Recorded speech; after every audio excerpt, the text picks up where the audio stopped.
ബീഹാറിലെ മുഖ്യമന്ത്രിയാണെങ്കിലും ജീവനിൽ കൊതിയുണ്ട്. ഡോക്ടർമാർ ചാവേറുകളാകുന്ന കാലഘട്ടമാണ്. ഈ കാലഘട്ടത്തിൽ ഹിജാബ് അഥവാ മുഖം മറച്ച് നിയമന ഉത്തരവ് വാങ്ങാൻ ഒരാൾ വന്നാൽ ആ മുഖം പരിശോധിക്കണ്ടേ? നിയമന ഉത്തരവ് വാങ്ങാൻ വന്ന വനിതയുടെ മുഖം പരിശോധിച്ച് ബീഹാർ മുഖ്യമന്ത്രി നിതീഷ് കുമാർ. ഇതിപ്പോൾ വിവാദമായിരിക്കുകയാണ്. ഇപ്പോൾ ഈ വിഷയവുമായി ബന്ധപ്പെട്ട് തന്റെ അഭിപ്രായം ഫേസ്ബുക്ക് കുറിപ്പിലൂടെ രേഖപ്പെടുത്തിയിരിക്കുകയാണ് ഭാസ്കരൻ നായർ അജയൻ.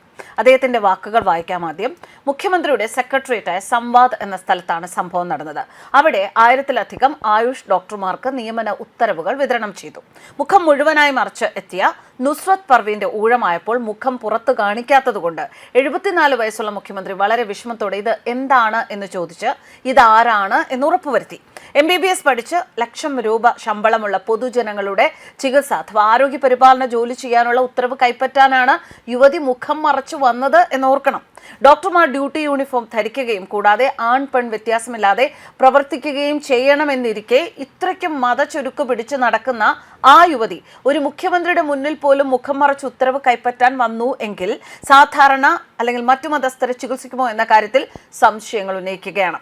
എന്തായാലും ഇത് വിവാദമാക്കുന്നവരോട് ഒരു മറു ചോദ്യം ചോദിച്ചിരിക്കുകയാണ് ഭാസ്കരൻ നായർ അജയൻ അദ്ദേഹത്തിന്റെ ഫേസ്ബുക്ക് കുറിപ്പിലൂടെ. ഇന്നത്തെ കാലം അങ്ങനെയാണ്. തീവ്രവാദികൾ ഒരുപാട് പേർ ഇതുപോലെ മുഖം മറച്ച് കൂടെയുള്ളവരെ സൈനൈഡ് പോലുള്ള കൊടും വിഷങ്ങൾ കൊടുത്തൊക്കെ ഉപദ്രവിക്കുന്ന ഈ ഒരു കാലഘട്ടത്തിൽ ഇത് ചെയ്യേണ്ടത് തെറ്റാണോ അല്ലെങ്കിൽ ഇത് ചെയ്തത് തെറ്റാണോ എന്ന സംശയമാണ് അദ്ദേഹം ഉന്നയിച്ചിരിക്കുന്നത്.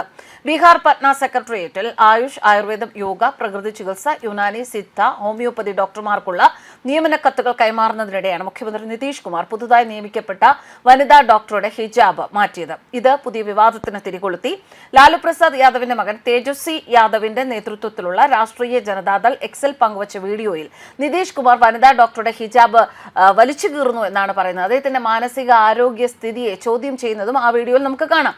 മുഖ്യമന്ത്രിയെ ആക്രമിച്ചുകൊണ്ട് RJD ചോദിച്ചത് നിതീഷ് കുമാറിന് എന്താണ് പറ്റിയത്? അദ്ദേഹത്തിന്റെ മാനസികാവസ്ഥ പരിതാപകരമായ അവസ്ഥയിൽ എത്തിയോ അതോ നിതീഷ് 100% സംഖ്യയായി മാറിയോ?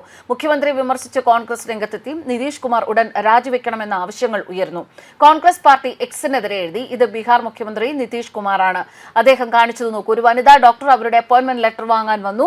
നിതീഷ് കുമാർ അവരുടെ ഹിജാബ് ഊരിമാറ്റി. ബീഹാറിലെ ഏറ്റവും ഉയർന്ന സ്ഥാനം വഹിക്കുന്ന ഒരു വ്യക്തി അദ്ദേഹം ഇത്തരമൊരു നീചപ്രവൃത്തിയിൽ പരസ്യമായി ഏർപ്പെടുന്നു. ഒന്ന് ആലോചിച്ചു നോക്കൂ. സംസ്ഥാനത്തെ സ്ത്രീകൾ എത്രത്തോളം സുരക്ഷിതരായിരിക്കുമെന്ന്. ഈ മ്ലേച്ഛമായ പെരുമാറ്റത്തിന് നിതീഷ് കുമാർ ഉടൻ രാജിവെക്കണം. ഈ നീചത്വം പൊറുക്കാനാവാത്തതാണ് എന്നാണ് കോൺഗ്രസ് പാർട്ടി പറയുന്നത്. മുഖ്യമന്ത്രിയുടെ സെക്രട്ടേറിയറ്റായ സംവാദ് എന്ന സ്ഥലത്താണ് സംഭവം നടന്നത്. അതിന്റെ വീഡിയോ ക്ലിപ്പ് സോഷ്യൽ മീഡിയയിൽ വൈറലാവുകയാണ്. 1000-ലധികം ആയുഷ് ഡോക്ടർമാർക്ക് നിയമന കത്തുകൾ വിതരണം ചെയ്തു. വീഡിയോയുടെ ആധികാരികത പക്ഷേ സ്വതന്ത്രമായി ആരും റിപ്പോർട്ട് ചെയ്യുന്നില്ല. 685 പേർ ആയുർവേദ ഡോക്ടർമാരും 393 പേർ ഹോമിയോ ഡോക്ടർമാരും 205 പേർ യുനാനി വൈദ്യശാസ്ത്രം പരിശീലിക്കുന്നവരുമാണെന്ന് CMO അറിയിച്ചു. അവരിൽ 10 പേർക്ക് നിതീഷ് കുമാർ നിയമന കത്തുകൾ കൈമാറി. ബാക്കിയുള്ളവർക്ക് ഓൺലൈനായി ലഭിച്ചു. മുഖത്ത് ഹിജാബ് ധരിച്ചെത്തിയ നുസ്രത് പർവീന്റെ ഊഴമായപ്പോൾ 75 വയസ്സുള്ള മുഖ്യമന്ത്രി മുഖം ചുളിച്ച് ഇതെന്താണ് എന്ന് ചോദിച്ചു. ഉയർത്തിയ ഒരു പ്ലാറ്റ്ഫോമിൽ നിന്ന് മുഖ്യമന്ത്രി പിന്നീട് കുനിഞ്ഞ് ഹിജാബ് താഴേക്ക് വലിച്ചു.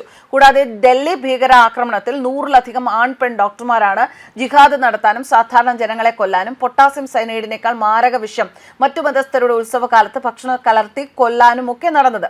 അങ്ങനെയുള്ള ഈ സമയത്ത് മുഖ്യമന്ത്രി തന്നെ സ്വയം സുരക്ഷ ഉറപ്പാക്കിയതിൽ തെറ്റു പറയാനാകുമോ എന്നാണ് ഭാസ്കരൻ നായർ അജയൻ ചോദിക്കുന്നത്. എന്തായാലും അമ്മയെ തല്ലിയാൽ 2 പക്ഷം എന്ന് പറയുന്നത് പോലെ, ഒരു നാണയത്തിന് 2 വശം ഉണ്ട് എന്ന് പറയുന്നത് പോലെ, ഒരു വിഷയം ഉണ്ടാകുമ്പോൾ അതിൽ 2 അഭിപ്രായങ്ങൾ ഉണ്ടാകും. പക്ഷേ ഈ ഒരു വീക്ഷണത്തിൽ ഭാസ്കരൻ നായർ അജയൻ അദ്ദേഹത്തിന്റെ ആ ഒരു വീക്ഷണകോണിൽ നിന്ന് നോക്കിയാൽ അദ്ദേഹം ചെയ്തത് ഒരിക്കലും ഒരു തെറ്റായ ഒരു കാര്യമല്ല. കാരണം അത്രത്തോളം മോശമായ ഒരു സിറ്റുവേഷനാണ്, സാഹചര്യമാണ് നമ്മുടെ രാജ്യത്ത് നിലനിൽക്കുന്നത് എന്നിരിക്കെ അദ്ദേഹത്തിന്റെ നിരീക്ഷണം വളരെ കൃത്യമായ നിരീക്ഷണമാണ്.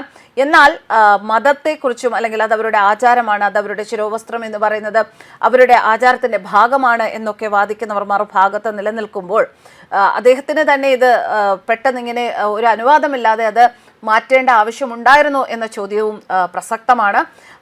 അവരോട് തന്നെ സ്വയം അവരുടെ ഐഡന്റിറ്റി വെളിപ്പെടുത്താൻ ആവശ്യപ്പെടാമായിരുന്നു എന്ന തരത്തിലുള്ള അഭിപ്രായങ്ങളും പ്രചരിക്കുന്നുണ്ട്. ന്യൂസ് ഡെസ്ക് കർമ്മ.